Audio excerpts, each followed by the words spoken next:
Students, please settle down on your seats. We will shortly begin the event. Please sit on your...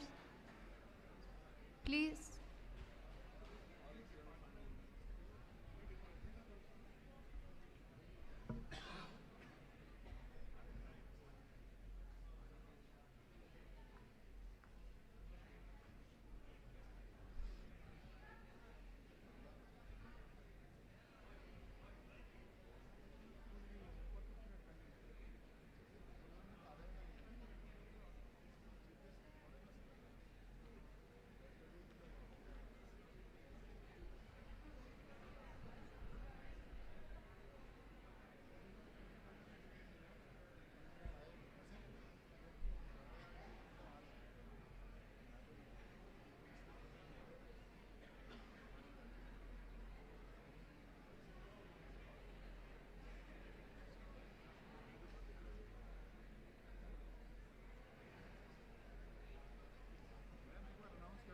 Yeah.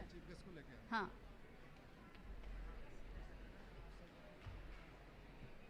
I request everyone to please be seated. Chief guest will be coming shortly. We will be shortly begin the event.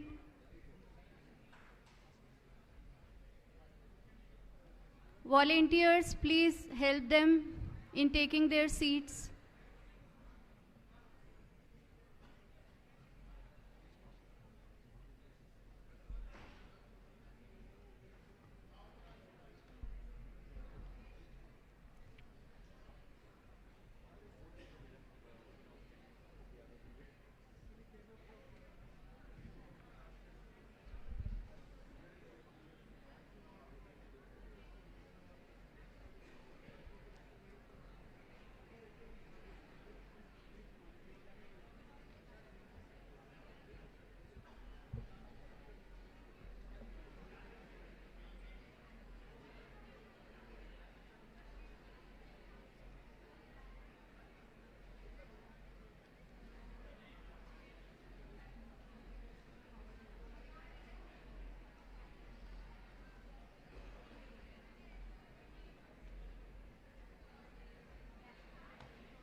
I request everyone to please maintain the silence. We will shortly begin the event.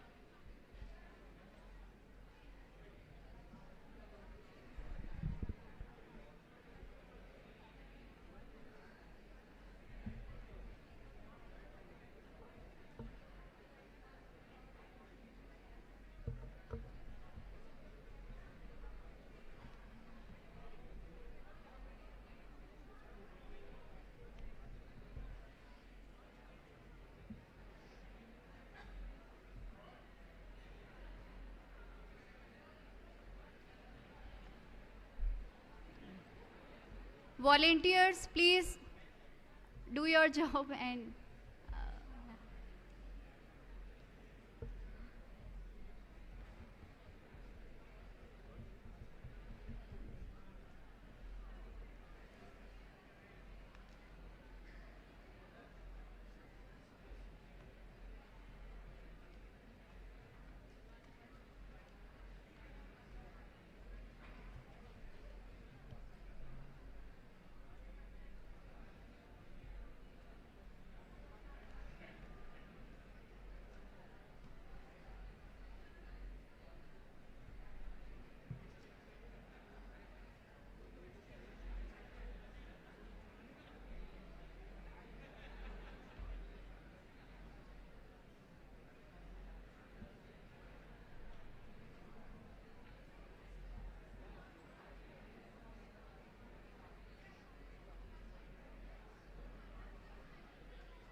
okay.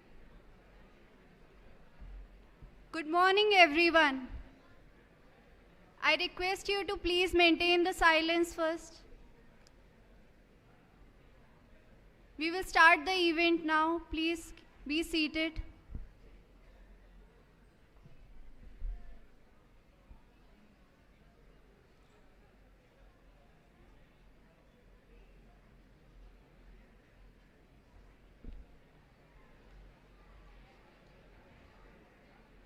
Good morning, everyone. A very warm welcome to the Indian Institute of Technology, Delhi. My name is Garima, and I am an assistant professor in the Department of Biochemical Engineering and Biotechnology, IIT Delhi. It gives me immense pleasure to welcome you all to the IIT Delhi Open House 2025. This event offers an exceptional opportunity to explore IIT Delhi's pioneering research, innovative projects, and advanced technological developments. IIT Delhi holds the prestigious status of an institute of eminence and has been consistently ranked among the top institutions in the world. Our vibrant research ecosystem, outstanding faculty, and talented students together drive innovation that address real-world challenges and shape the technologies of the future. In today's event, we invite you to explore the exhibits, interact with our students and researchers, and experience the spirit of creativity and excellence that defines IIT Delhi. To begin today's event, I formally welcome our chief guest, Professor Ashutosh Sharma, our director, Professor Rangan Banerjee, Dean R&D, and today's speaker, Professor Sunil Jha and Professor Anurag Singh Rathod. I request the chairman of the Open House 2025, Professor Butola, to give bouquet to all the guests.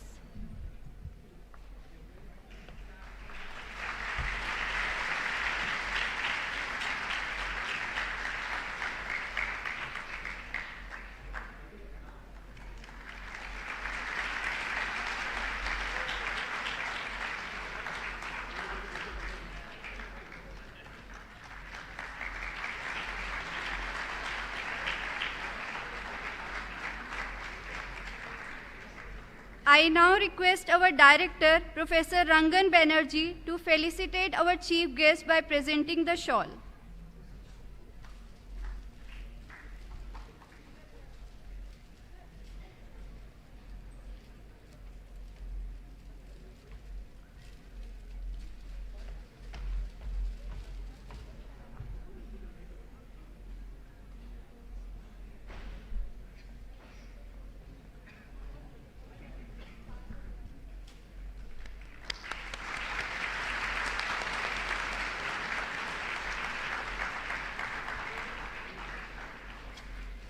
I request all the dignitaries to take their places on the dais.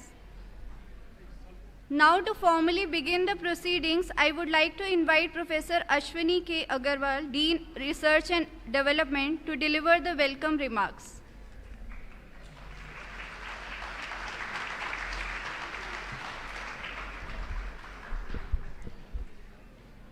Good morning, everyone, and welcome to IIT Delhi.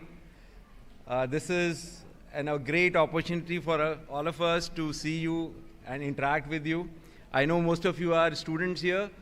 Is it right? So, and from schools around Delhi and then from Delhi.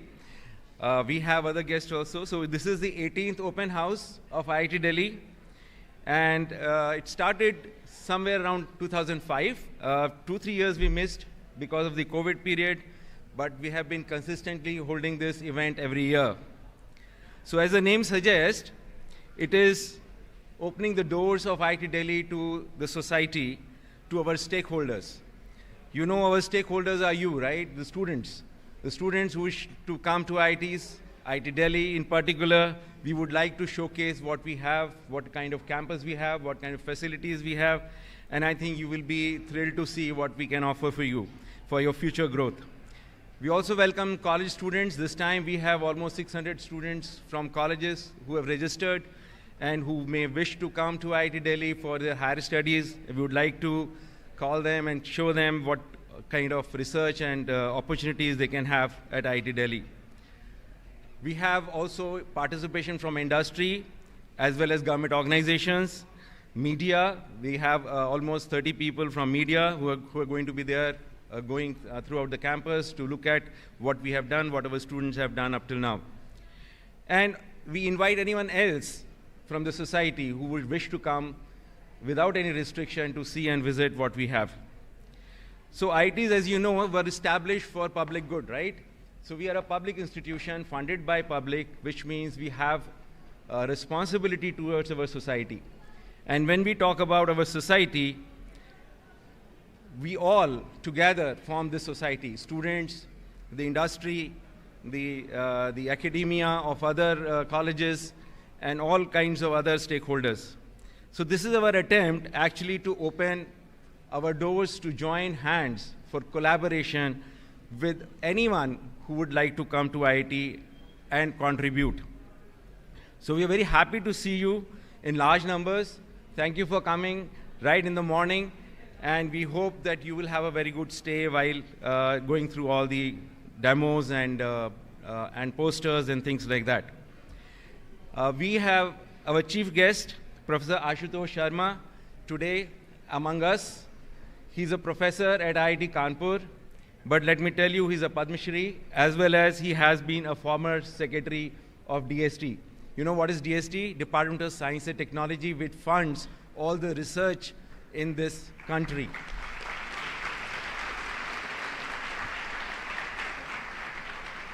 And he's also going to be our chief speaker today, and he will tell you, inspire you what science and technology can do for you and what is there for you in future.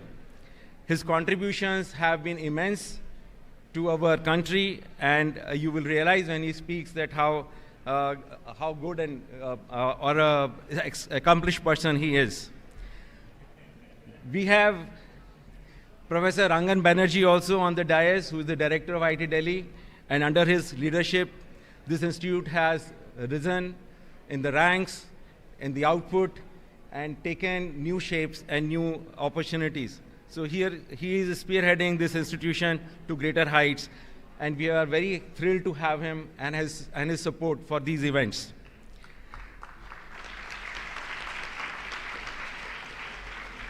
I'm also very thrilled to welcome our faculty members today, my colleagues who have been actually sharing their knowledge, spending their lives at this institution, and actually trying to challenge young minds like you and inspire them and lead them and show them the way.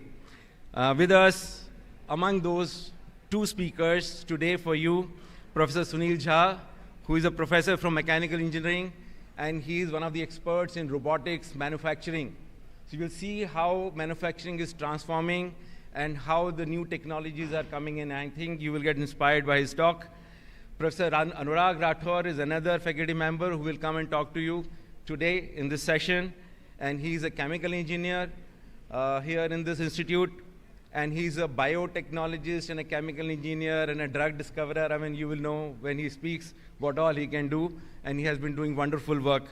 And he will again inspire you. So we have 3 different speakers in 3 different areas which will inspire you today.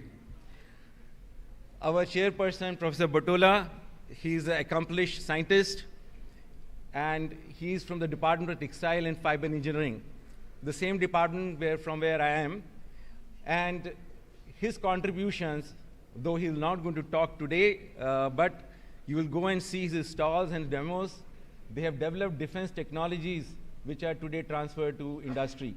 So his contribution and his colleagues' contribution is immense, and you will find what IIT Delhi has done from computer science, artificial intelligence to textile technology. The whole spectrum is there in front of you. I also welcome all the students from schools and college again, the industry colleagues and the colleagues from government agencies and media, that you will have an exciting day today to see what we have offered in this particular open house. There may be some 200 posters. Posters may look a bit boring to look at from a distance, but if you go and interact with the people who are standing there, you will realize what all has gone behind those posters. So please do visit posters. Then we have demos where you can actually see the product in hand and you can realize what technology can do. So thank you with this, and welcome again, and I hope today we'll have a successful event. Thank you very much.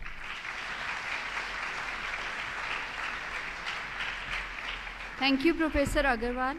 Next, I would like to invite Professor B.S. Butola, Chairperson of the Open House 2025, to introduce the event.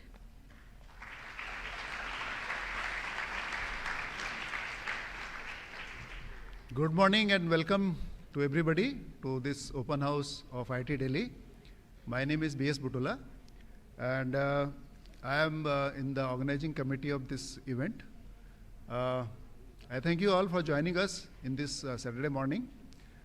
So IIT Delhi, as you have seen, Dr. Agarwal has already introduced. So our main priorities are basically teaching and research. But there is another dimension, and that is called outreach. We have different kind of outreach activities, and this event is one of them, through which we try to reach out to our school students. The main idea is to basically let them see what we are doing in terms of research, also our infrastructure, and we have also designed very innovative experiments today for you to see and learn. The basic idea is basically to inspire you, to motivate you to take science and technology as a career option, and I hope we will meet some degree of success in that. With that, I welcome you all again to this function, and I hope that you will have a very fruitful and learning experience. Thank you so much.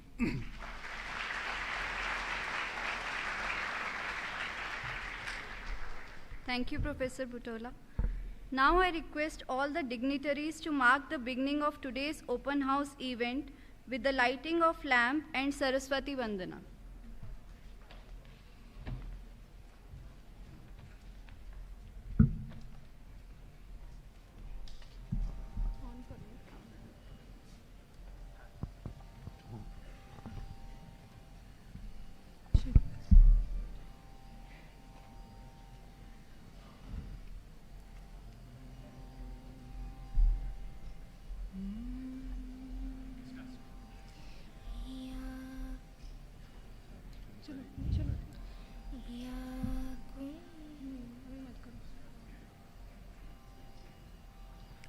या कुन्देन्दु तुषार हार धवला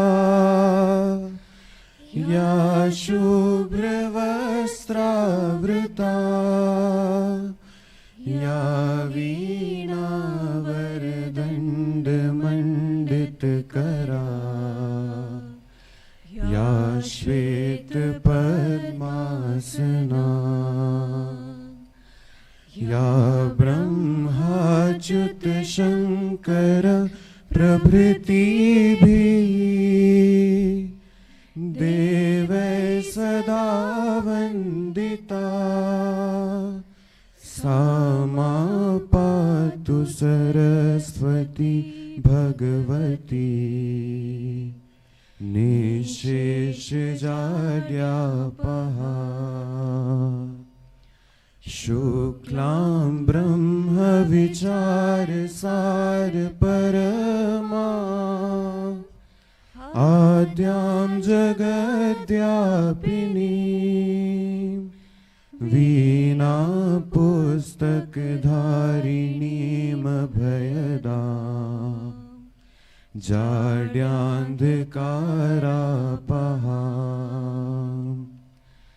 हस्ते स्फटिकमालिकां विदधती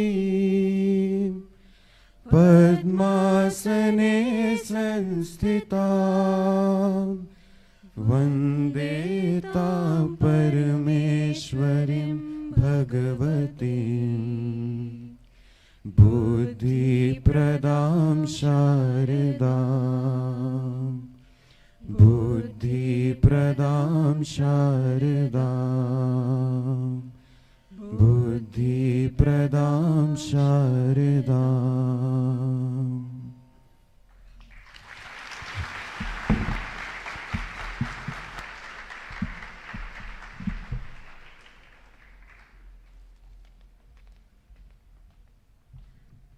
Now I would like to request our director, Professor Rangan Banerjee, to please come and share his thoughts with the students and formally inaugurate the event.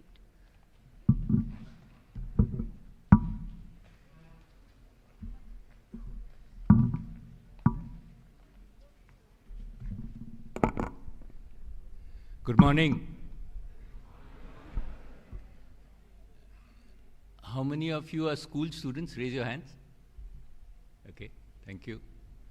How many are in colleges, in IITs and others?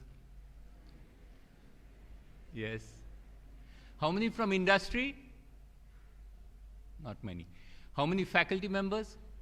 All in the front. Okay, great. It's always good to see the audience. So it's a delight for me on behalf of the Institute to be here on this open house. Just to say a few words. IIT Delhi, we have a mandate to look at excellence in education, to look at excellence in research. That is what we are trying to do. And all of this is for society. So we are a publicly funded institute. We need to be transparent and open to society, and that's where the open house comes in. So the goal of the open house is to give you a glimpse of what we do at the institute, and hopefully to inspire some of you to come and join us.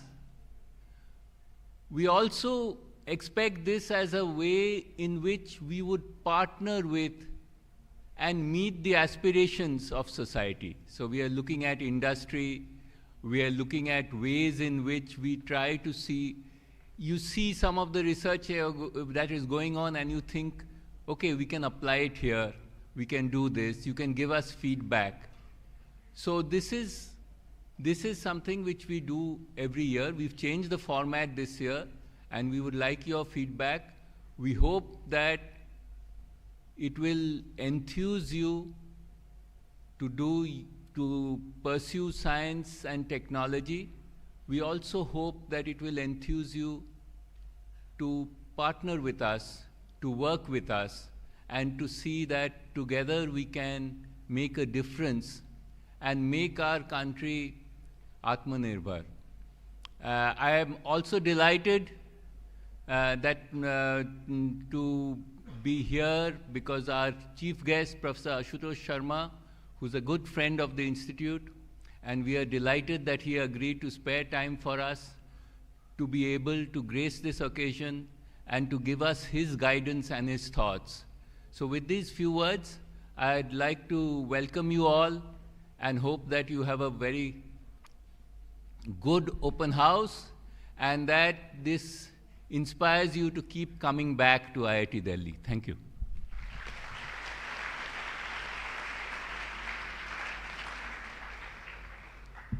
Thank you, Professor Banerjee.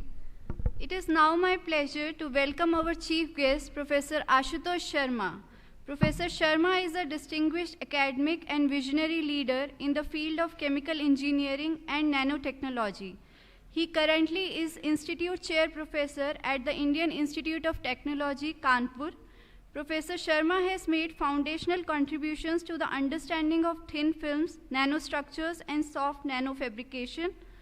His work has significant applications in energy, health, and environmental technologies.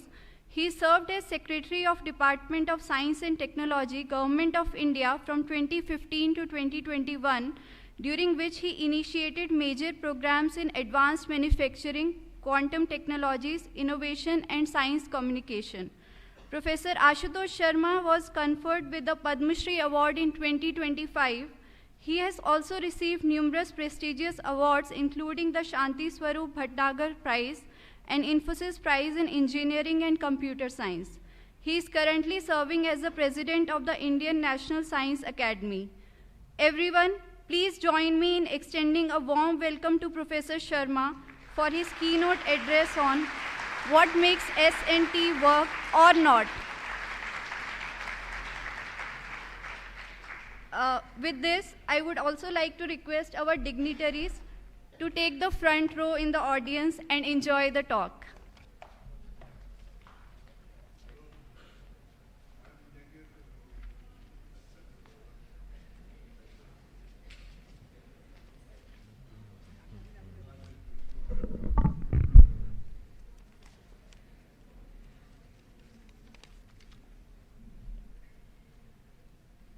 So I was going to start by saying good morning, but Professor Rangan Banerjee already said good morning. But we can always say good morning a couple of times. They know it's indeed a good morning. Good morning. And I'm very thankful to Professor Butola and others for organizing this function, which is a very significant function because I see Professor Banerjee Rangan asked about how many people here are from school. Let me ask another question. How many people here are young?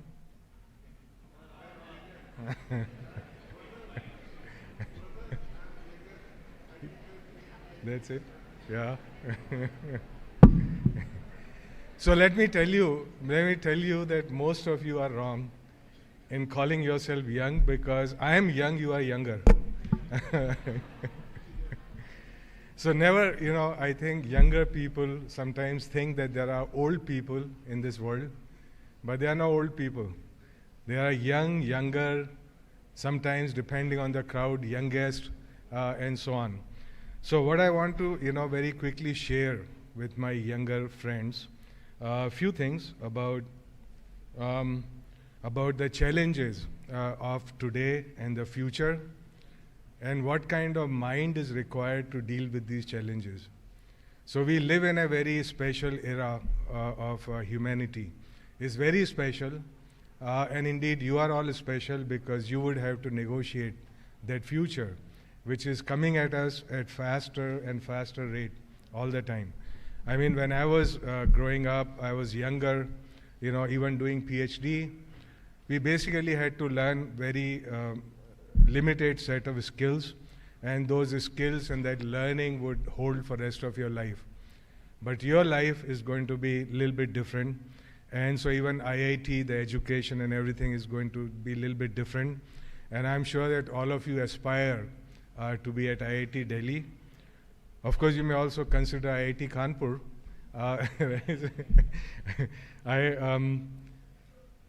I'm part of family of IIT Delhi as well, of course, that even though I could not make it to IIT Delhi, I was only at a second place, IIT Kanpur, but I have contributed 5 of my PhDs and postdocs to be faculty here, and so I remain a proud contributor to IIT Delhi.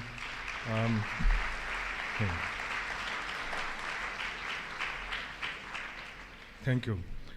So you see, we talk about Viksit Bharat 2047.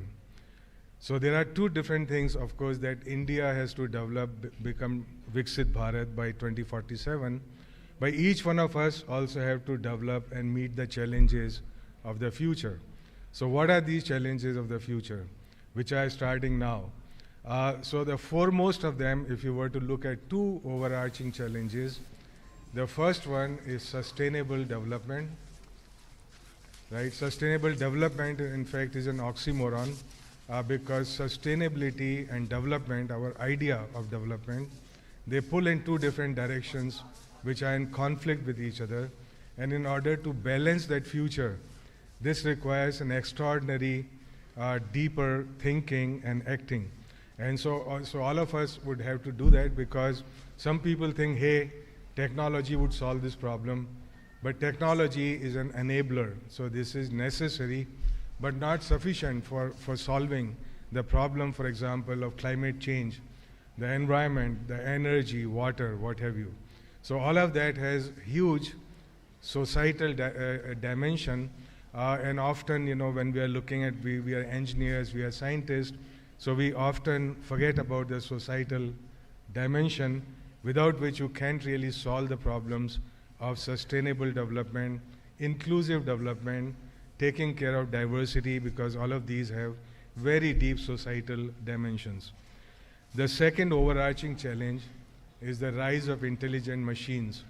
I mean, the whole AI ecosystem, the whole AI universe. So it's not just AI ML, but it's AR, VR. It is Industry 4.0, going to Industry 6.0, 7.0, 0.0. All of that, 5G, 6G. India is ahead in G, by the way. Everybody is a G. Pandey ji, Sharma ji, all of that Gs. But so we should be really good at communication, I would think. Okay. So these challenges, why is that a challenge? Because it impacts every aspect of our life. It doesn't matter what we do, what kind of science technology we would pursue. The AI is going to impact that, but far beyond that, every aspect of my life is going to be impacted. But the challenge is that, look, there was industrial revolution. The first industrial revolution replaced manufacturing from hand to machine. So basically, that's what is happening now with AI revolution. It's replacing the cognitive abilities of human mind with machine. So this is, this comes a full circle. That look, what is the relation of a human to the production that we do, whether it's physical production or intellectual production. So if you want to write a good novel, you want to produce a work of art, you want to write a poetry, you want to do anything at all of that is replaceable and in fact being replaced very quickly, very, very fast at exponential rate. In fact, when I was sitting there, I asked ChatGPT about telling me a joke about open house at IIT. So it said, hey, here's a joke, open house at IIT. It says, one of you guys roaming around there, you want to go to Department of Computer Science in IIT. So how do you get to Department of Computer Science? You just follow the pizza guy. That's a joke. Yeah. So you see, ChatGPT is still not very good at making jokes. So that's so every time I ask for a joke, it gives some joke, but it's not very funny. Okay, I mean it's okay, mediocre joke. So we will have to find out. Hey, I mean all of you guys, within 10 years from now, you would have to find out. You'll have to ask this question: what is it that a human has which a machine does not? Now this is not an easy question, because machine is going to replace everything that we are good at doing. Like if you look at the bottom rung of hiring at all the top computer IT companies, the bottom rung has disappeared because all of that is replaceable, and this is going to creep upwards. So everything, whether you're a designer, interior designer, if you're a lawyer, anything, right, is going to impact in a very substantial way. So certain kind of jobs are going to disappear, but new opportunities may appear. So what kind of mind would be required to meet these challenges? Do we have that mind now? Is our education addressing those points? But it doesn't matter what the education is doing or not doing. It is our responsibility as an individual to understand and meet those challenges squarely. So,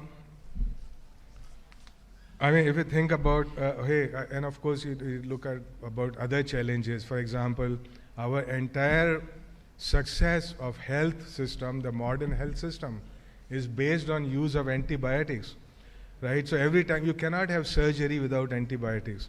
So what actually differentiated modern medicine from the old ways of doing things is basically just surgery and antibiotics. Now what happens when you develop resistance to bacteria? Then all your advantage of medicine disappears overnight. And this is what is happening. So these are the kind of challenges that one would have to meet squarely in order for humans to survive efficiently on planet Earth. Not just in another 10 years, but 100 years and so on. So remember, people talk about 2 degrees Celsius rise by the end of the century. Right, so people think, hey, they would be lucky if they get around with 2 degrees Celsius rise by the end of the century. But think about it, the planet Earth is not there for 1 century. So if you're not thinking about 5,000 years, then you're not thinking at all, right? But if you do business as usual, then it will not last 5,000 years. There's absolutely no way that planet Earth and humanity on it is going to last 5,000 years, based on extrapolating what we are doing now. So let us take a quick look at, okay, here are the challenges, which are individual challenges and challenges of society, and what kind of mind is required to negotiate those challenges. So this is what we call the new mind. So first of all, you must understand that all the education that we are going through and gone through is basically exam-centric. So it's a necessary evil. That one has to clear exams and get a job and all that stuff. which is, of course, what is required, no doubt about it. But that education is not equal to learning. It's equal to cracking an exam. I know lots of people good at cracking exams, but they cannot solve a problem. To solve a problem requires synthesis, not analysis. Now what happens is, because I learn from chapter to chapter, from exam to exam, from semester to semester, from degree to degree, there is no synthesis. So I cannot apply all these things together in order to solve a problem, or even to define a problem, because problem is never a problem of chemistry or physics or materials or biology.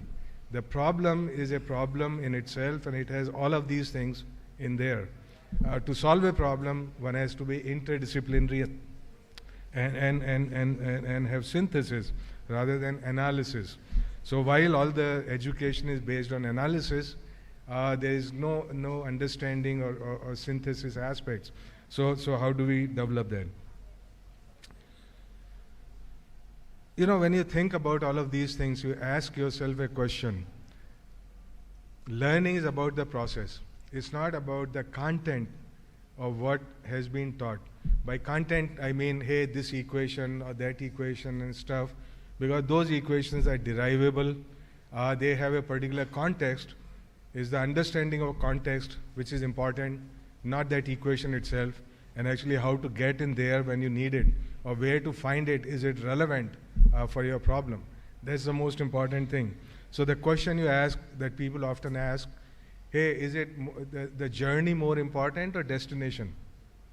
What do you think? How many people think journey is more important than destination? Oh, that's an overwhelming majority. But actually, that's not how we think. So everybody is focused on destination, let me tell you.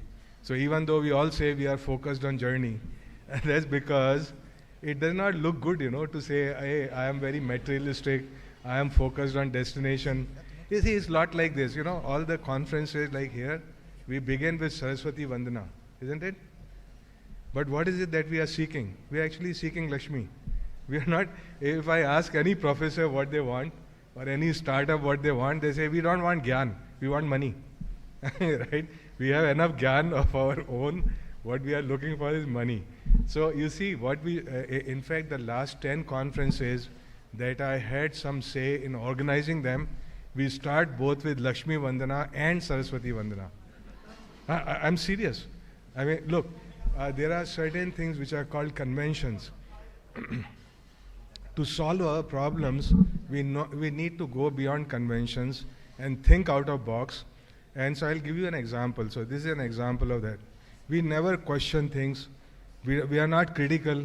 We just toe the line. We say, Arey, you know, if you ask people what is the reason for this, the reason is people have been doing it for 50 years. Okay, so I don't need to ask any further question. But you see, for example, this is a very good example. Because what we convey to our younger people, what kind of value do we convey to our younger people is very important. So in fact, Lakshmi and Saraswati are not two different things. We must convey that they are part of a whole of the knowledge ecosystem. Now, what is this knowledge ecosystem? This is basically invention and innovation. Invention is represented by goddess Saraswati. It's a black box in which money comes in and knowledge goes out. It's a special kind of chemical reaction which transforms money into knowledge. Right? This is what we do in IIT, this is what you do in school, this is what we do in research labs and so on. We all need money in order to produce knowledge. Now, the Lakshmi is the opposite, which is the innovation ecosystem. Innovation ecosystem, another black box in which knowledge comes in and money flows out. Okay, so therefore invention and innovation working together, what guarantees the success of the knowledge ecosystem? What guarantees the success of society flourishing? So if we do not respect both Lakshmi and Saraswati equally, then we would fail. All those economies which said, look, commerce is not important, only knowledge is important, have collapsed. They have disappeared. And also those civilizations which think only money is important, knowledge is not important, will also collapse because money flows out of knowledge and vice versa. So, okay. So we are saying, look, what is it that we need to do? There are three ways of solving a problem. And I'm trying to illustrate that we must be critical about our thinking. We must question everything. Every time I get a bouquet of flower, I figure out, I say, look, why are we doing this? It's a waste. We should give a potted plant which would last longer. Every time I get a shawl, I tell people the size of my t-shirt. I said, look, so we and in fact, the Professor Dhaka sitting here, he did that. So he took away the shawl and gave me a t-shirt. And it's very useful, right? Because if I get so many shawls which are not useful, why do we do it? All I'm saying is, look, we must ask critical questions and we must have the courage to change things when they do not make sense. That's very simple, right? Okay, so there are three ways of solving a problem. So whenever you are faced with a problem, you say, how do I solve that problem? So there are three ways of solving a problem are called Jugaad, Dhanda, and Panga. So what I'm talking about here is Panga, which is a disruptive way of solving a problem. The problems of climate change, for example, we would not solve by Dhanda or by Jugaad. Jugaad, okay, is a very limited solution which is not universal, which is not scalable, which is not acceptable to all. It's a patchwork solution, maybe sometimes important, sometimes not. But anyways, Dhanda is basically business as usual. So we all believe in business as usual. We should. We don't want to disrupt things unnecessarily. But sometimes we need to resort to Panga. So we must encourage Panga 10% of the time at least, depending on the nature of the problem. And see, if we have done something for 50 years and failed, then we should not continue to do it for another 50 years and fail again. So therefore, a time comes when you say, look, I must think disruptively, no matter if people are a little bit happy about it or not. Eventually, everybody will get along. If I know from 10 conferences that people are very happy when we worship Saraswati and Lakshmi together. So, it takes roots. The first time the change is very important, a little bit there. So, let me a little bit conclude because I have the younger people here. We often think that, look, all that we need for success in life and also for success of society is that we need to have all this IQ, this intelligence in order to do things, in order to crack exams, to get into IIT and so on, which is true, that we need intelligence, but we also need something else. We need a whole lot of something else that we often do not do. So in addition to IQ, of course, EQ. How many people here know EQ? EQ, the white people in white dresses up there. EQ. How many people know EQ? How many people here are awake up there? Hey, raise your hand. 5 hands I can see. Wonderful. Okay. Wonderful. Okay. So you see EQ. Hey guys in white up there. You see EQ very important because you see you all have IQ, right? IQ is very good. EQ is emotional quotient, and when going gets tough, the only thing that going for you is the tough get going, they say. So it basically means that we have a balance. We can take the adversities of life in our stride and then make progress. There are not many PhD students here, right? Any PhDs here? Yeah, because they have going tough all the time. So I not talk about that aspect. But anyways, so EQ is emotional quotient, and this is about dealing with your day-to-day life as well as charting out your life, and when things are not working out, how to deal with it and still move ahead. But there is also another EQ, that's EQ2. And this is this is the most important aspect for your success in life and beyond. So EQ2 is empathy quotient. Hey guys, how many of you know empathy? Any of you just raise your hand. Empathy, Hey, if one of you would explain to me what empathy is, I'll give you a chocolate. I got a good chocolate. Wonderful. They raised hand there. Wonderful. So you see, empathy means to put yourself in somebody else's shoes and saying, no, okay, I'm not only I understand my problems, I also understand the problems of people who are around me. And so by doing that, we do teamwork. because problems are never solved by individuals. So problems are mostly solved by teamwork, and unless we understand how the teamwork is going to work, that we would not be able to address the problem. So a whole lot of aspect of problem is what I call cultural behavioral aspect. So while we all have intelligence, we have to have that culture and behavioral aspects which allow us to navigate the world successfully in order to solve problems which are there. So just to give you an example of cultural behavioral aspect, very important is we say we want to be Atmanirbhar. Right, so let's say Atmanirbhar in some professional aspect like manufacturing or research and development or innovation or what have you. So this requires training, of course, and we all get first-rate training. But in addition to that, Atmanirbharta would require Atmavishwas, self-confidence. So a whole lot of people, they have very high IQ and very good training. In fact, nation is full of all of us. But often people don't have the confidence that they can actually solve this problem. So they are looking somewhere else. They are saying, hey, this great university in XYZ nation, they have all the great professors. My professors don't know as well. I don't know as well. This is not true. You know as well as every great university in the world. But we do not have the confidence to think that we know as well. And so therefore, our defeat is not in our intelligence and our IQ and our training. Our defeat is what we believe in. So if we want to be Atmanirbhar, we want to have a developed country by 2047, we must have Atmavishwas to be able to pull it off, because all change, especially the disruptive change, rides only on self-confidence and nothing else. Nobody will support you for these changes. Second aspect is Atma Samman. You must have self-respect. So, while we think, hey, looking at West, we're looking somewhere else and saying we respect these things. Okay, but we don't have equal amount of respect for ourselves and our knowledge and our capabilities. So that's very important, because people who have no self-respect cannot respect others. It's like money. If I don't have it, I cannot give it.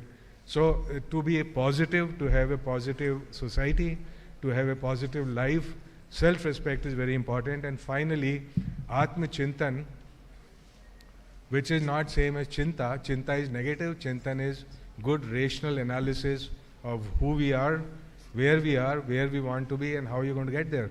No matter if this analysis is very painful. So this is what you would call cultural behavioral pillars of Atmanirbharta. Atma Vishwas, Atma Samman, and Atma Chintan. Finally, when we are talking about technology, science, and many of you would be in IITs, no matter where you would be charting new paths, the new domains of knowledge, and negotiate the future with confidence and positivity. So that's very important. But often when we are not doing thinking on our own, then we do not understand the problems of the nation and society in which we live. So we always borrow somebody else's ideas, which is why we are not producing leaders and everybody is happy being a follower. Right? So you say, I read it somewhere here. You see, as a nation, we download more than we upload, which is a very good indicator of whether we are net producers of knowledge or we are net consumers of that knowledge. So that's a separate issue. But anyhow, the point is that we often do not understand the problems of India, the nation in which we live. No matter if we are very good doing science, which is hot everywhere else, but it may have little relevance to the society in which we live.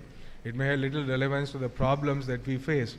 In order to understand those problems and to get the right solutions and implemented those solutions, this India-centric thinking, it requires independent critical thinking and the confidence not to worry about what somebody else is saying. This becomes increasingly important because today science is also part of geopolitics. Okay, geopolitics, we can no longer separate politics, if you would, from the science and technology and everything that we do. This becomes an increasingly important aspect of our lives. And so to understand life holistically and not just to understand my little domain of knowledge, that becomes very, very important. And one aspect of that is understanding diversity.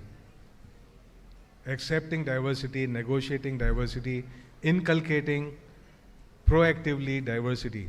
The diversity is of gender, it is of age, it is of socio-economic background, it is of geographic location, it is our different aspirations that different people hold, and a representation of all of that in every decision making that we have.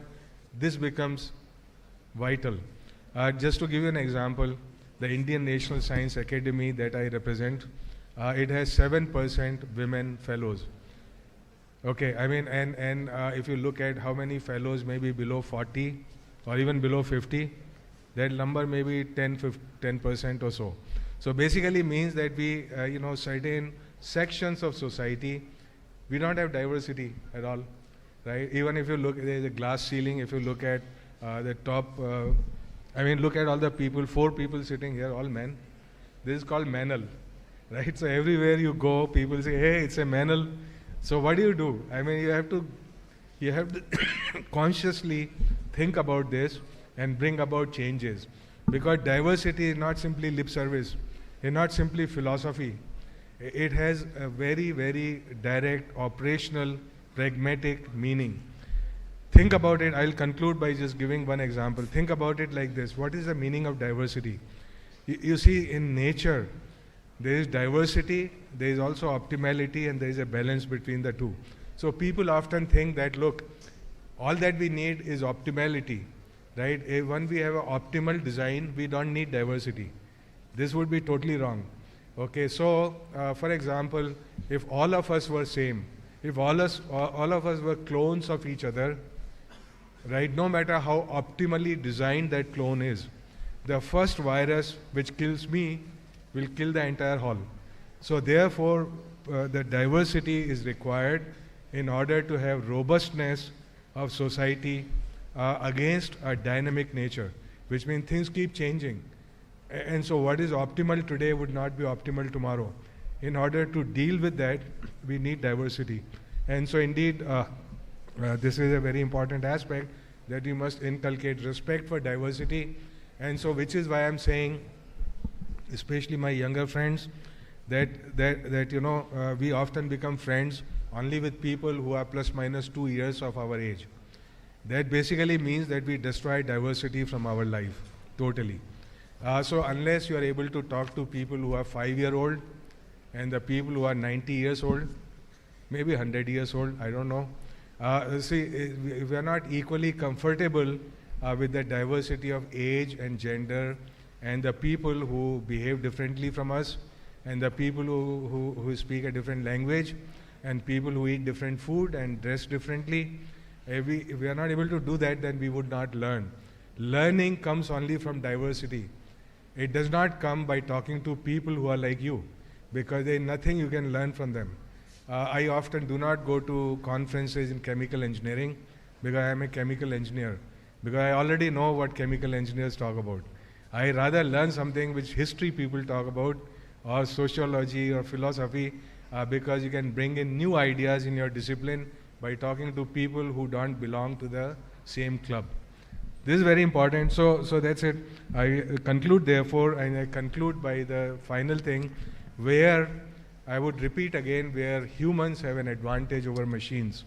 And you have to really think within next 10 to 20 years, one would have to think very hard about how to reinvent humanity in the face of the onslaught of intelligent machines. One of these things that we would have to have developed higher cognitive skills, and one of those higher cognitive skills is called the sense of humor. So the machines still have to catch up on that. We want to be happy. Please develop sense of humor. Okay, so important that every day it's not the humor that we read in a book.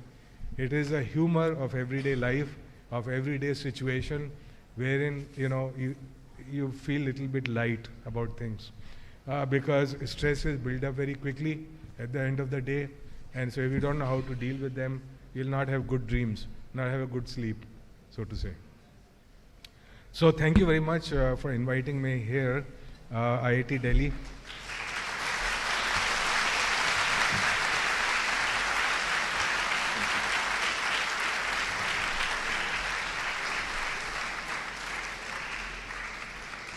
and allowing me to share some thoughts with you. Indeed, a great pleasure. Next time you invite me, I'll speak 3 hours. Thank you very much.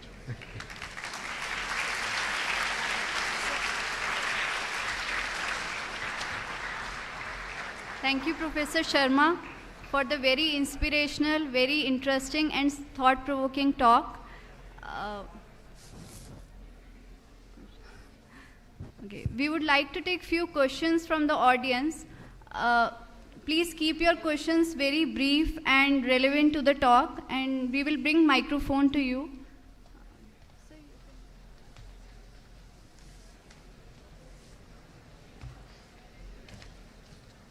I love questions. Please go ahead. Hello. Yeah. Please identify, are you doing PhD or faculty or what? No. Faculty is not allowed to ask questions.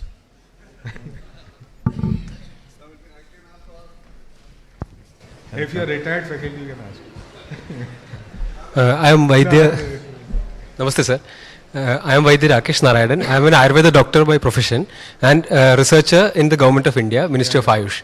Okay, from my learning of Ayurveda, one point I learned was that whenever we create a new solution, it should not generate a new problem. The problem, you talked about sustainability. So nowadays, what I find is that many inventions are coming up at a fast pace, but they inherently have a problem inbuilt in it. For example, in the case of antibiotics, we never studied what antibiotics can do to our genes in the long run. So maybe what is the solution to this? Creating solutions without creating new problems. Thank you, sir. There is no technology solution which does not create a new problem, by the way. Okay, so this is how. They like you don't want to kill a hen that lays golden eggs. Now do you? I mean, what will you do if you solve all the problems? No, there will be no further grants. There will be no further research, no publishing papers. So there had never been a significant technology which had not created its own shadow when it creates light. You see, fact is that light cannot exist without a shadow and vice versa. Now, whole point is how do you understand the shadows of technology? Who has to understand it, and who will provide the solution? For example, take the case of AI. So often, one thinks about those technologies which have disruption in it, they have to be regulated. That's why we have standards, we have regulations, we have policies, we have laws. Now, if you look at, for example, AI universe, you ask the question, who is regulating it? Is there a global regulator? Do we have global understanding of the impact it would have, for example, not just on our physical existence, but also on our mind, our cognition? The early indications already are there. So, people who are heavily dependent on AI to solve their problems, to do thinking for them or to write for them, they lose it. It's just like muscle, physical muscle. You don't use it, you lose it, right? So similarly, the muscle of the brain, it requires for you to be engaged in thinking all the time, otherwise you would lose it. So there is a grave danger. So whole point is, so who has to think about this? There is no global thinking. The thinking is very fragmented. But you see, interesting thing about the new challenges, that they are global. For example, climate change. No matter if one country does something about it, they're not going to solve the problem. So people are still fragmented, the mind is fragmented, and people cannot think beyond themselves. That's a fact. But to meet the new challenges, you require a different way of dealing with it. So the first part of your question is, look, every technology has a light and a shadow. The light is clear because this is driven by commercial interest. The shadows are usually not acknowledged because they don't bring in money. If they bring in new opportunities, then they are acknowledged, and some other technology would come to address those things. Now, think about it, because people say, look, all these green technologies and so on, they will solve the problem of climate change, but not really, because if you look at carbon emissions, this is one aspect, right? If you look at carbon emissions, they have been going up all the time, regardless of green technologies in the last 2 decades. The reason is very simple. Green technology means that is more efficient in consumption, which means you have less emissions per GDP or per consumption. Let's say 5% enhancement. but the total consumption keeps on increasing more than 5%. So therefore, the emissions will only keep on increasing. And now, the whole thinking, the current civilizational thinking about development is that everybody should be consuming at the same level as what we call developed nation. But if you do that, you can show in 10 years planet will collapse. So this is not a viable solution. But the whole point is, look, how do you come to a viable solution and implement it globally? Because somebody who's consuming more will not sacrifice. So anyways, these are complex ideas, issues. So ultimately this means, sir, there is no point of sustainability possible.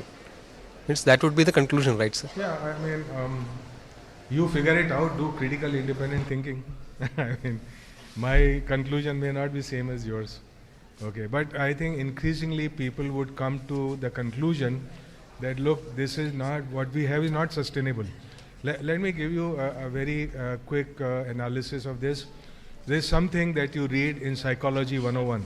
This is called Maslow's pyramid of hierarchical needs. So at the bottom of Maslow's pyramid of hierarchical needs is physiological needs like roti, kapda, makan, and the need for security and so on. All of those needs can be addressed by technology. But then there are other needs in human beings. Why are we doing all of this? Why do you think we have all these big conferences and all? This has nothing to do with needs of roti, kapda, makan. This has to do with higher, so-called higher needs of the human mind, which is, some finding acceptance, connecting with people, happiness, fulfillment, actualization, whatever you call it, right? All of those higher needs are not related to technology. These are what you call inner technology. So there is an external technology for external world, and there is an inner technology for the inner world. Now, point is, how do we strike a balance in understanding and deploying both of them together? So technology, what I'm saying, is not a quick fix for everything that we have. Good morning, sir. Sir, at the back. So my name is Pushkar Nagar from Dronacharya Group of Institutions, Greater Noida. And I wanted to ask one question, that you mentioned that we need to think about the things that humans can do and AI is still not able to pursue with. And another thing is that we mentioned two terms here, IQ and EQ. So my question is, by clubbing these two sentences, AI in today's time can almost do everything better than humans that we are pursuing, as I am from AIML branch with my colleagues sitting here. So we have been talking about this discussion particularly. So can AI in future combine this term EQ, like empathy quotient, with the algorithms by working on logic with empathy as a primary part? Because we are humans, it is our responsibility to look forward to the outcomes of our actions that we do in every sector, especially empathy, as you mentioned. So can these two, AI and empathy, be combined in future if we look forward? Thank you, sir. No, see, machine, as you correctly pointed out, as a black box, its output is not differentiable from the output of a human. Ask, you call Turing's test. If you ask a question and you say, how do you differentiate a human from a machine? Actually, you cannot. Okay, even today and going forward in the future, absolutely everything that humans are doing, machine will be able to do. Which is why I am saying that you would have to reinvent humanity at some point. It's not about rote learning, it's not about pattern recognition, it's not about making decisions in complexity. All of that a machine can do better. Okay, let's understand that. Maybe not today, but it's getting better. I mean, even 5 years ago, people used to joke about it. So about 7 years ago, in Department of Science and Technology, I wanted to start a new mission on AI, right? And okay, I mean, somebody was laughing there saying, what will AI do? I have natural intelligence, artificial intelligence. Why should we spend 5,000 crores doing cyber physical systems and stuff? So people had very little understanding even 7, 8, 10 years ago. But see how rapidly it has taken off. And I was telling people even at that time, I was saying, you guys are not thinking right, huh? Just wait 10 years and you see what happens, right? And I'm saying that now wait 20 years and see what happens, right? But the point is, of course, the machine, I mean, as far as the output of that machine, the response of the machine is concerned, it can integrate EQ, it can integrate EQ2, empathy, all of that, right? But the point is, why are we doing all this? We are doing it for the happiness of humans. Don't forget the objective function that you are trying to optimize. Now, if you get sidetracked by machines, then you have forgotten your own happiness. And unfortunately, that may happen increasingly so, because people have lost touch with their own mind and their own life. Okay, so we are dependent more and more for others to do our thinking. Now, we have already been dependent on others to do our thinking. Now we find a machine who can do thinking for us. You know, what pizza I should eat, who I should date, who I should marry, what path I should take, everything, right? So then point is, you must figure out what does it mean to be human, and what would be the purpose of your life, you know, what kind of creative urges of the mind you're going to satisfy and how. Of course, it also has impact on economic models based on which society is organized. Thank you, sir. It will be far more disruptive than Industrial Revolution 1. Good morning, sir. I am Prince from Guru Nanak Public School. I want to ask, in the era of this... Last question we are taking. Okay. I want to ask, in the era of this AI, how can I maintain the creativity? Sir, may I repeat? Go ahead. Sir, how can I maintain the creativity in the era of AI? How Like- to make a pacemaker with AI? No. Yes, sir. Sir, like if I get any doubt, so I go to ChatGPT or any AI, so he will answer me. Sir, before this, how can we get the answer? I need actually an AI assistant to understand your question. Yes, sir. I'm so sorry. I know you repeated twice. Can you say it one more time? Yes, sir. Sir, how can I maintain the creativity in the era of AI? Yeah. So I think this,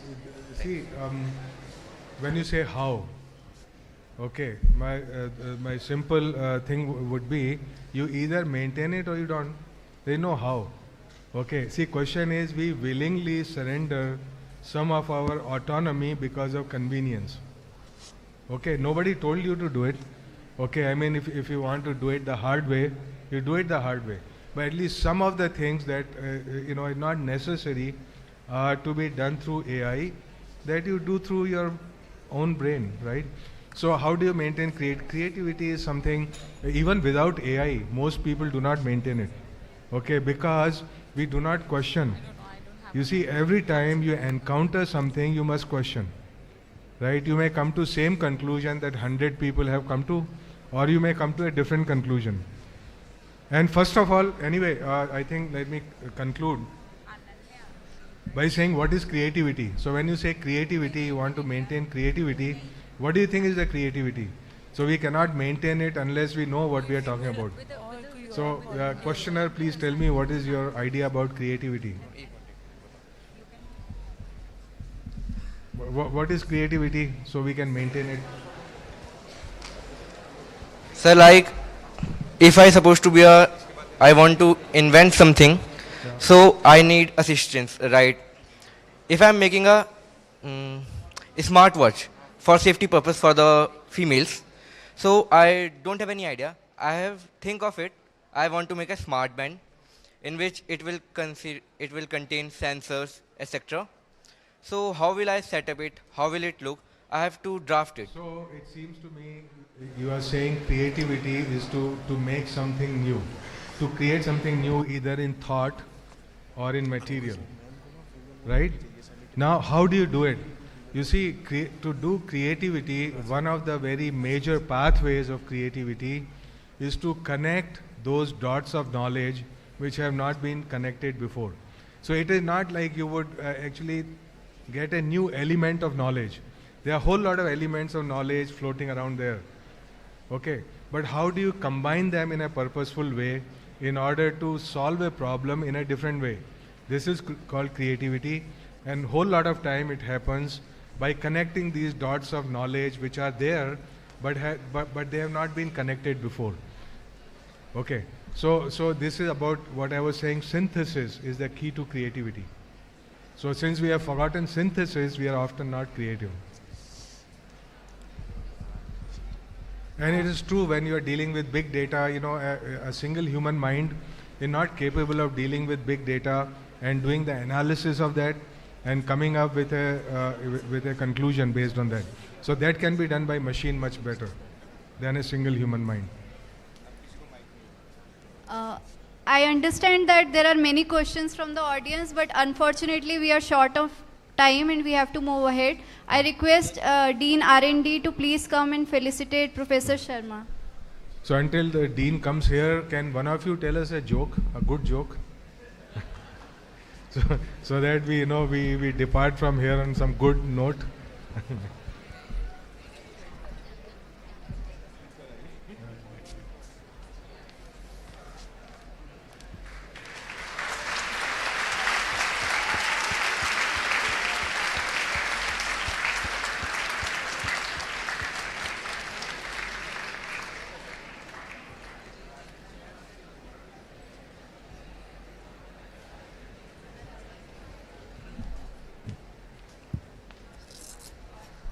Thank you, Professor Sharma, and thank you, audience, for the insightful questions.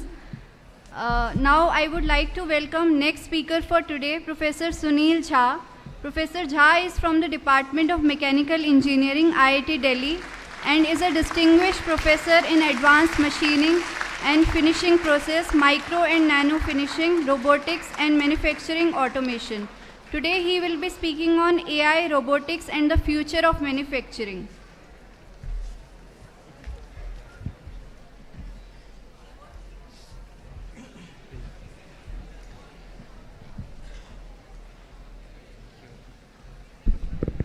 So good morning once again.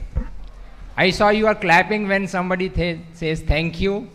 So good morning and thank you is the best thing at this point of time. Yeah, so I saw that, yeah. But I've been given a task to entertain you for next 15 minutes, certainly. And how many of you aspire to come to IIT Delhi? Good. So yeah, not many, I think. It's fine. So we don't have so many seats to accommodate all. So my idea is that please be silent. Listen for next 15 minutes what I'm going to share with you.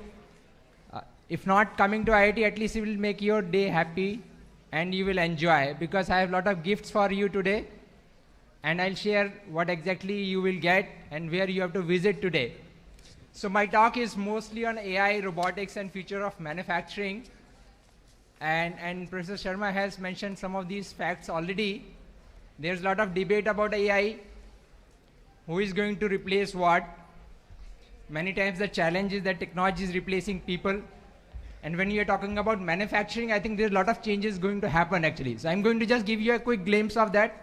Certainly the subject is so vast, maybe 3 hours or less. So I'll just give you a direction what you can do today actually to enjoy the world of manufacturing. So just a genesis, we understand the manufacturing comes by starting making by hand. And so please pay attention because there are a lot of gifts linked with the quiz that we have at the end. So if you're not listening to my slides, you may lose the opportunity. So please be patient. One of the major ingredient of doing research or study is your perseverance and the patience.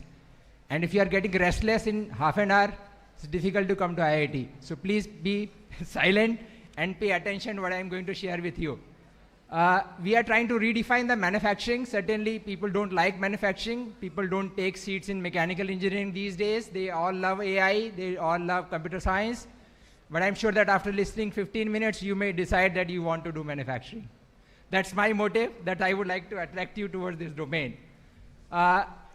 Professor Sharma has already talked about the revolutions that has happened in the industry. First started in 1760. Today we are witnessing fourth industrial revolution. Change has been drastic actually. People started making from hands, then machines, and then today we talk about the robots and we are talking about the intelligence. So if you look at that, there are a lot of technologies in smart manufacturing. So manufacturing is no more limited as a domain for mechanical engineering alone. Certainly it's too interdisciplinary. And that's how I love to work in this domain, because I am mechanical engineer, I learn electronics, I do computer science, I do AI, I do EC, whatever is required to do manufacturing. So it's a new domain coming up. Very interestingly, you will be working in all these engineering areas. And what we want to do with the AI is very interesting, because if I have this room full of people just thinking, doing nothing, the computers are doing for you. You put a text in, it will give you text out. Manufacturing will not happen like that. So this slide is for you, basically why we need AI and why we need machines. So AI, certainly you can see that you would like to have a brain, intelligence, but you also like to have your hands and the legs to work with the system, and then you will be able to make something which is really interesting. So today's machines are not very conventional, they are all smart machines. And you need to get smarter than the machines to work with them. I think that's the world we are talking about. So my next slide is very interesting, what you want to be. And it's really interesting, if you just work by your hands, we call them worker. It means that I'm not thinking what I'm doing. Somebody asks you to read the book, you are just reading without understanding. If I'm doing something, workers are like that. They are just doing the thing repetitively again and again, because somebody pay them, somebody asked to do them. Second important thing is that I would like to use my hands and brains also. That's how the technician is doing. They are putting their brain, they are using machines, they are intelligent machines, they are understanding how to operate a machine, and they be technician. Now the last option left out for you, if you really want to work beyond this, then third ingredient that is required is you have to work with your heart also. That's a passion. And we always call engineers to work with the hands, brain, and passion. If you are missing a passion, we are not producing engineers at all. We have to work with them. Fine, so this question will be left open for you. Think on it, where we are going, where we are moving towards that. We have a wonderful facility created at IIT Delhi. We call it a central manufacturing facility. It's open for you today. Come, witness, enjoy, have fun, collect all your gifts, and I'll tell you how. So we have these advanced labs available where we produce something, we do manufacturing. Fine. How you will experience the manufacturing coming at CMF at IIT Delhi, I'll give you the direction. If you're not listening, you'll get lost in the campus, you never reach us. So please pay attention, be silent, and listen next 10 slides. I will not put any questions later on, because organizer will be angry with me, because I don't want to take more time with you. You are most welcome, come to us, discuss with us, and enjoy what we are talking about the manufacturing today. We have labs with the state-of-art equipments and making it available to the students to play around with them. It's a rare opportunity. You will see that how you can put your ideas into the physical products. That's how we are there. We have all state-of-art labs available for your visit. They are all open. Come. I'll just give you a quick glimpse here. They are more available when you come there. We have different facilities to turn the ideas into the products. And then interestingly, we also have a smart factory on the campus. If you are really thinking about what the smart factory is all about, you can come and see live. It's a rare opportunity in an academic institution. We have a factory which will give you all sort of technologies being in action. Please keep note down these addresses which I am highlighting on the slides, because these are the locations we have to reach out. So this is in the block 2, 433. Experience the smart manufacturing. We are talking about the AI, we are talking about the robots. But have you seen how they are working together? Please come and then see the robotics. So this is the smart factory on the campus. We put all the technologies we are talking today in action. So you are most welcome to visit this facility. So I'm not going to take much time. I'm just giving you the directions how you can take advantage of that. Just those who are not able to make it to this facility, I have a quick short video for your interest. Just have a quick glimpse on that. This is all you are going to see live when you come to this place.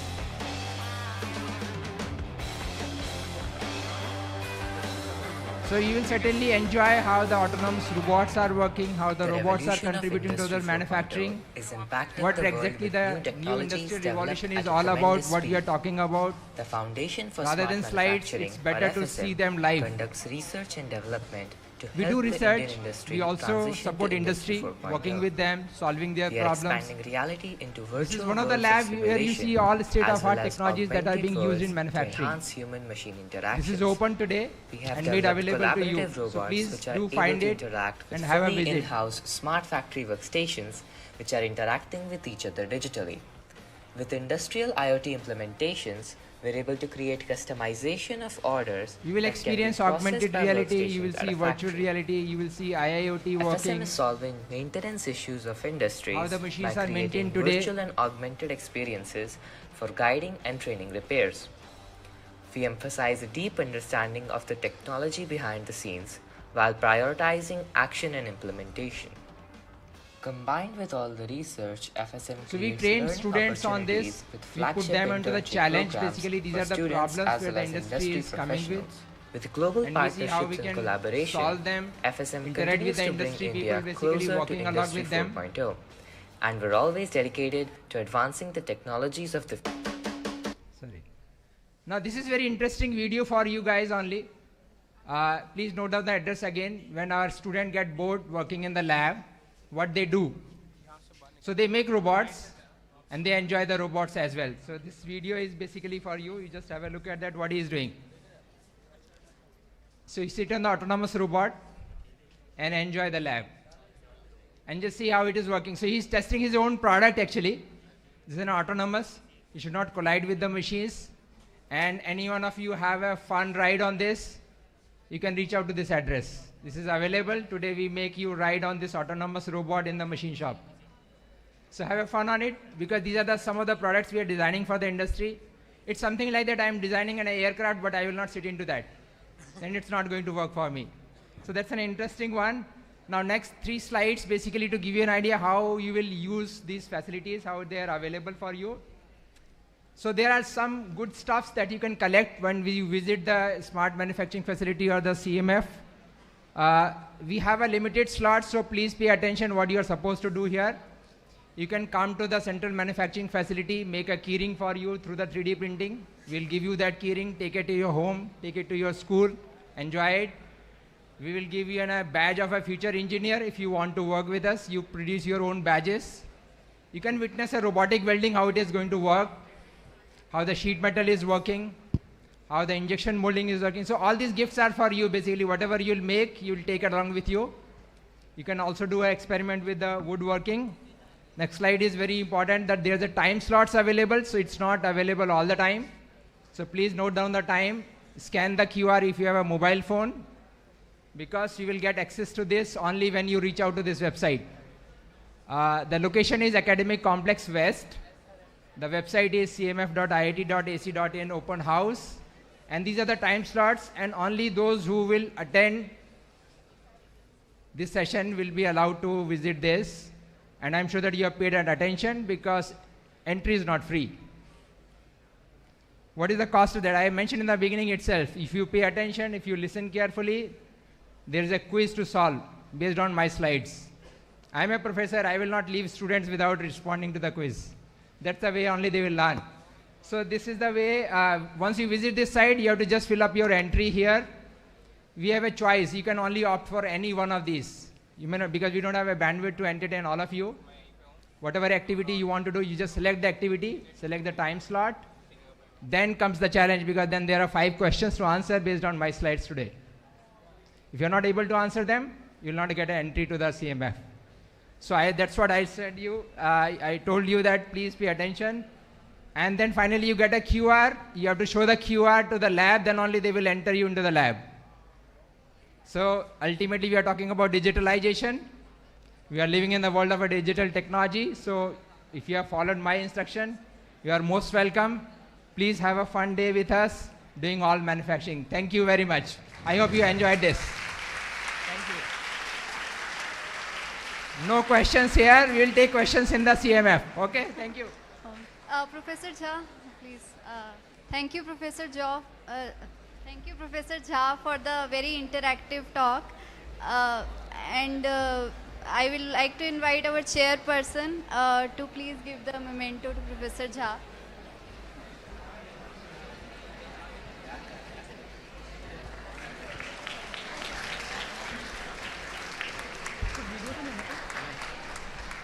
मैं हूँ जियान, मेरा गला है वो सुरीला.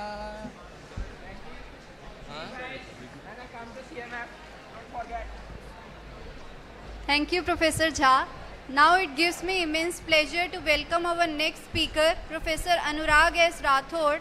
Professor Rathod is an Institute Chair Professor in the Department of Chemical Engineering at IIT Delhi and the coordinator of the DBT Center of Excellence for Biopharmaceutical Technology. His research focuses on biopharmaceutical process development with key contributions in areas such as quality by design, process analytical technology, biosimilars, and molecular characterization of therapeutic protein. Today he will be sharing his thoughts on opportunities for contributing to the Indian biotech ecosystem.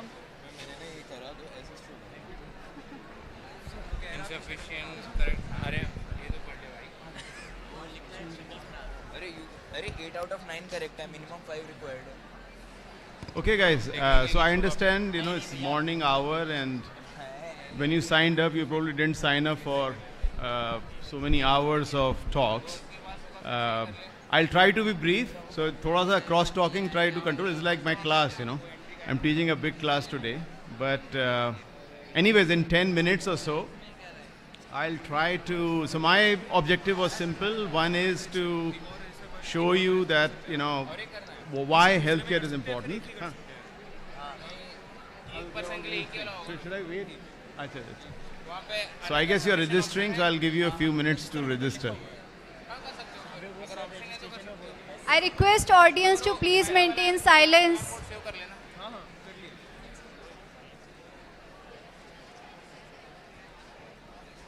I know you are very excited to see the demos and posters. Please wait for some time. And please maintain silence in the auditorium, please.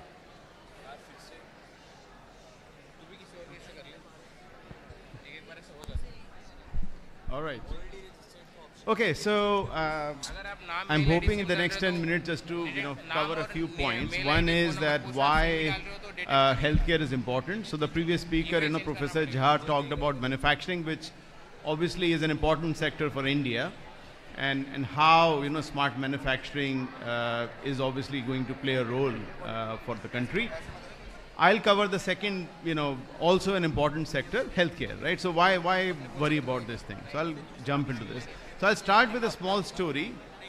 I know you are young, but probably not so young that you would not know what COVID is, right?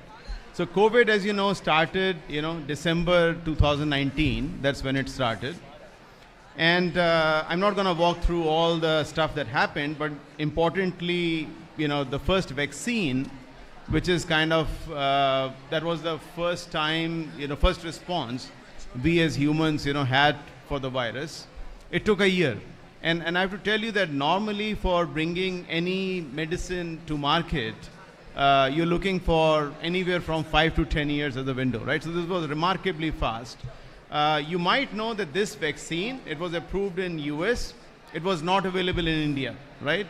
Why? Two reasons. A, it was too expensive for the government to, sell for all of us. Secondly, we did not have the infrastructure to actually bring it to people, right? So we didn't get it. So we got it, but it never reached here. So that's, by the way, the virus. I don't know if you have ever seen the structure of the virus. I've dressed it up a little bit to make it look cute. But that's the guy who caused all the trouble.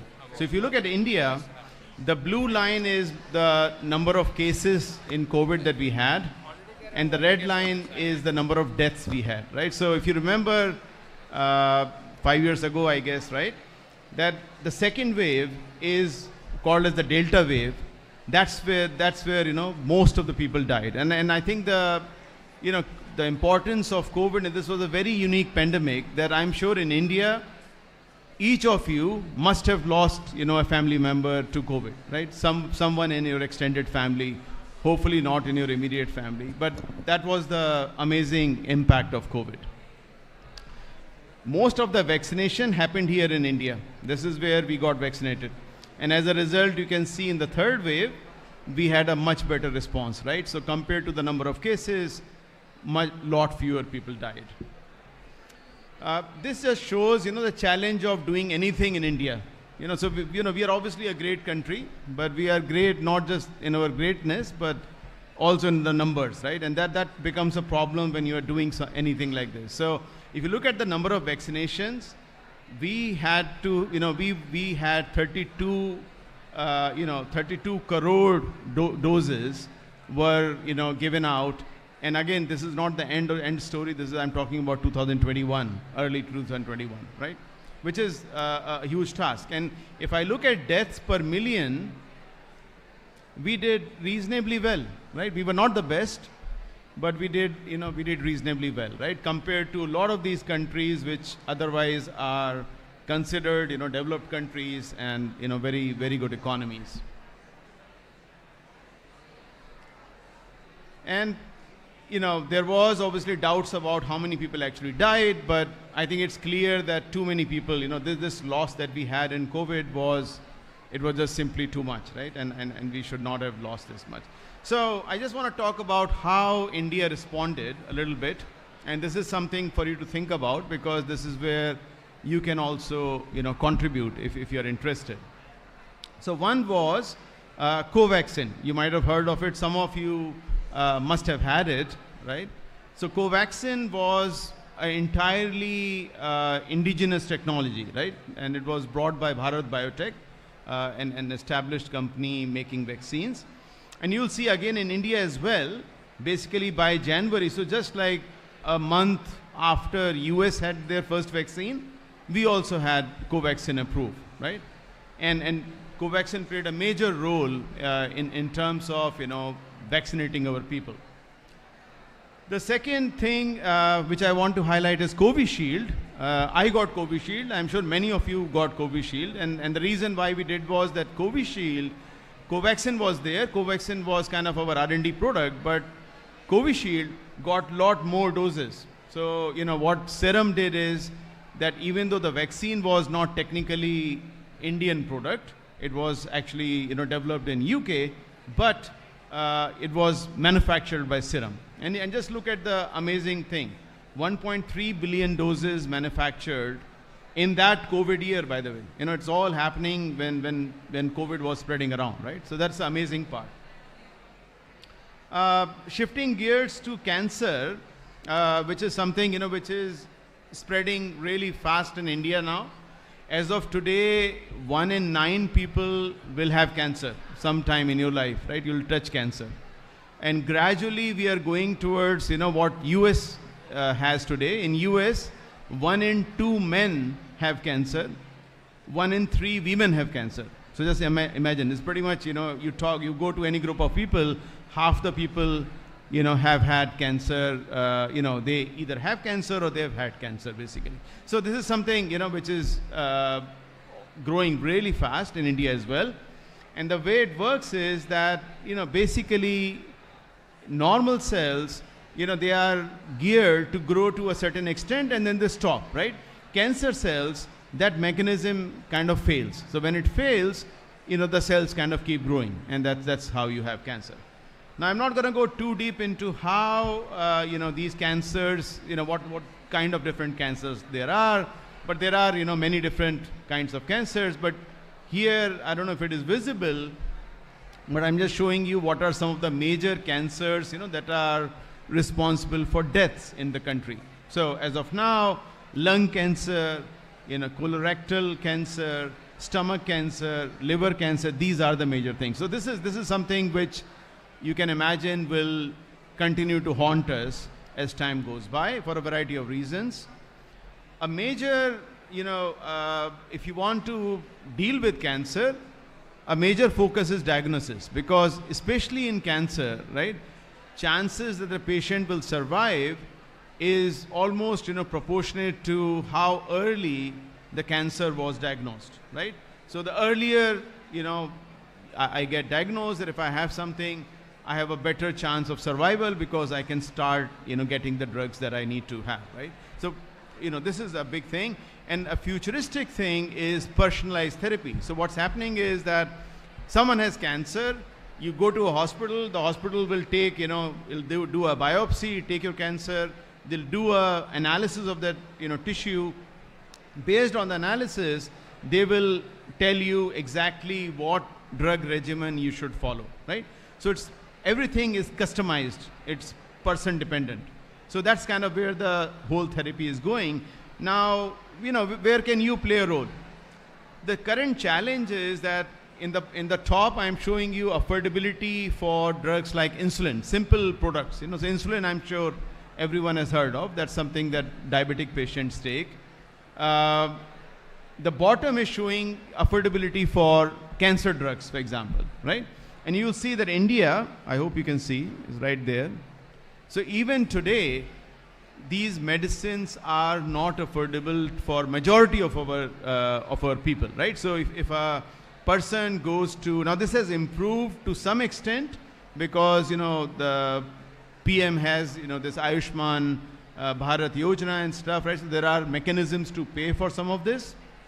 But by and large, if a poor person goes to a hospital, they will not get, you will not get prescribed to the best-in-class medicine. You'll get cheaper version because the doctor knows that, you'll not be able to afford it, right?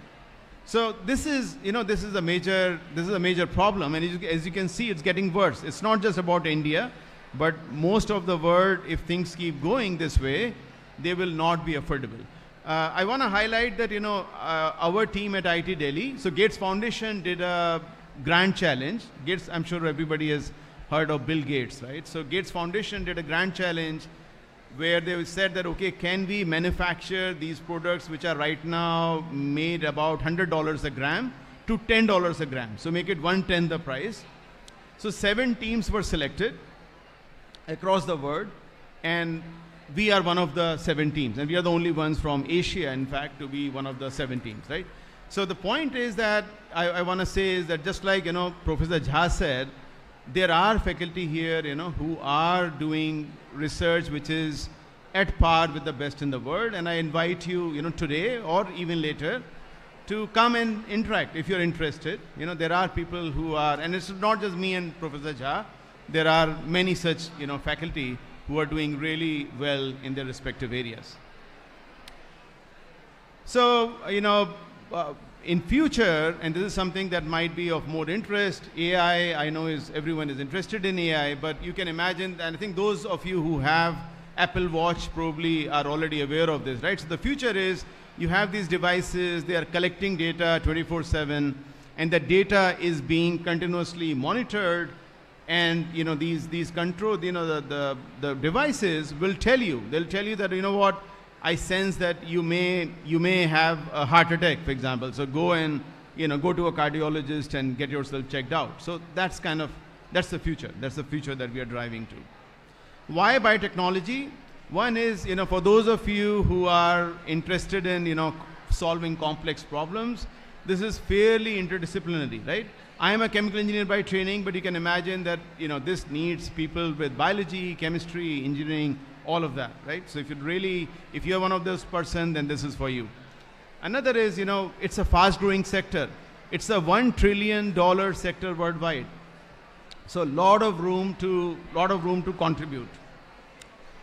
Lot of opportunities in research. I mean, in India, for example, we have a very healthy and big biotech industry. So if you want to go to industry, you can go to industry. Academia, every major institution today has, is working on biotechnology as well. And then I want to highlight startups, right? So if you look at startups, e-commerce obviously is the top, startup contributor. But then healthcare is there, solidly there, right? So many companies that are doing very well in terms of startups. High societal impact. So I know many of you are very young, and from your chatter, I can see that you are very young. But, at some point in your life, it becomes about whatever you're doing, how important is it, right? In the grand scheme of things, right? What did you really achieve? And money, when you start your career, money obviously is very important. But, with time, it's also about impact, right? Towards the end of your career, you start thinking more about what have I achieved. So the good thing about, this healthcare sector is the stuff you do will actually make people's life better. It may save people's life. So from a perspective of your soul, it's a fun thing to do. That's another reason to choose biotechnology as a sector. And last but not the least, it's evergreen. So when I came to IIT, there was 1990, right? IT was a very hot sector at the time. Today, IT is not so hot, right? So computer science is hot, but information technology is kind of, so-so, right? So point is that, sectors come and go in terms of what is hot today and what is hot tomorrow. But healthcare is one that will always, be hot, right? Because like Ashutosh said that, you solve one problem, you're going to have some other problem, or you're going to have some new virus. COVID is now gone. There will be some other virus down the line, right? So the sector is automatically, evergreen, and you'll always have things to do. Again, you can focus on research. You can focus on industry. There is a very big industry out there. You can have startup if that's what is of interest. Agriculture, agriculture is another major area, for biotechnology to perform. So that's my last slide. Just want to say that, I wish all of you well. I hope you get, admitted to wherever you're wanting to get admitted to. But the fact you are here, as of today at least, make the most of that opportunity. And, enjoy your day here. Welcome to IIT Delhi. And I hope to see many of you as students, eventually when you come to IIT Delhi. Okay, thank you.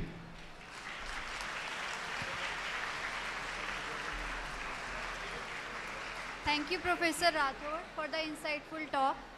Now I would like to request Professor Neema, Deputy Director Operations of IIT Delhi, to please come and felicitate Professor Rathod.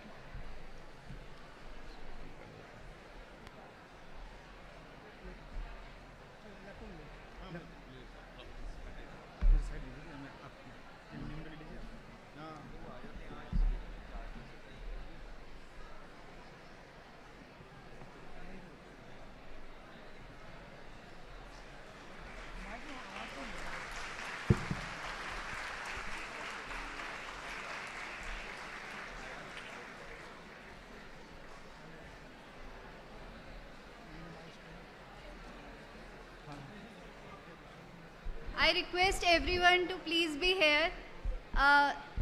So first of all, I would like to thank Professor Rathod and Professor Jha for the very interesting talks. And if you have any questions for them, please feel free to contact them. So as we conclude,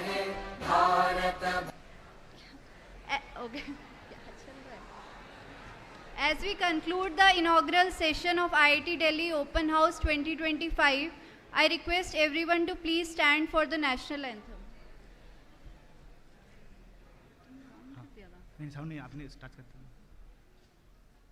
Jana Gana मन अधिनायक जय हे भारत भाग्य विधाता पंजाब सिंध गुजरात मराठा द्राविड़ उत्कल बंगा विंध्य हिमाचल यमुना गंगा उच्चल जलधि तरंगा तव शुभ नामे जागे तव शुभ आशीष मांगे गाहे तव जय गाथा जन गण मंगलदायक जय हे भारत भाग्य विधाता जय हे जय हे जय हे जय जय जय जय हे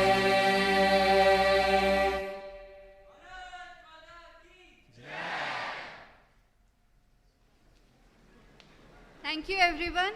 Now our volunteers will guide you to all the exhibitions and demos. Have fun.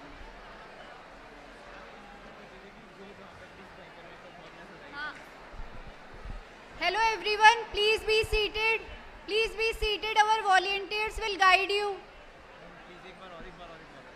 Please be seated. Our volunteers will guide you. Students, please be seated. Students, please be seated. Our volunteers will guide you. Everyone, please be seated. I request you, please be seated. Our volunteers will guide you. Volunteers, please help the students.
अभी शायद